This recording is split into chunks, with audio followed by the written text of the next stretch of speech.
Could I just begin, Leader, by thanking you for the change in the schedule so that we will be debating committee stage of the affordable housing legislation today and Friday, and I look forward very much to that continued debate.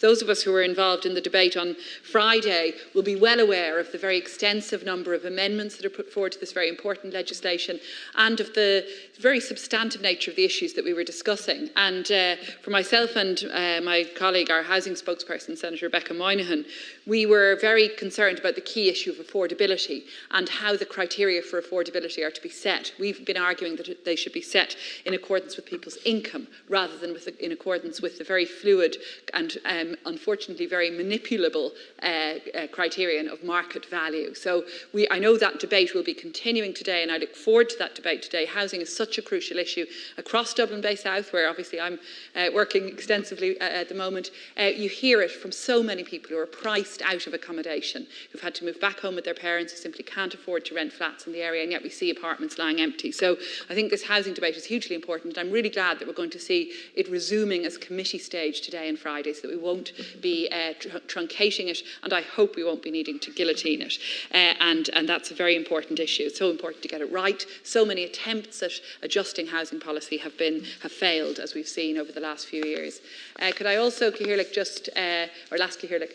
also ask the Leader for a debate on the new strategy to combat domestic, sexual and gender-based violence. And I welcome the fact that today the Department of Justice are launching a consultation on this, on the third national strategy, which they hope will be, I understand, concluded by the end of this year, and that's being done in conjunction with Safe Ireland and with the National Women's Council.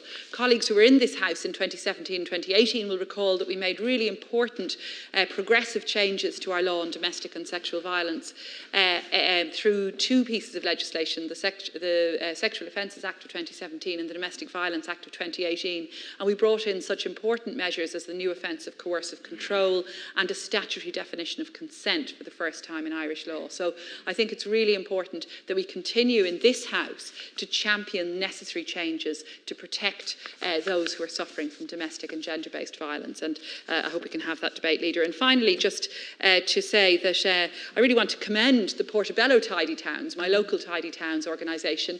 We had a big group of volunteers out this weekend and the previous weekend tidying up in Portobello with the assistance of Dublin City Council and local businesses like 31 Lennox and loads of others.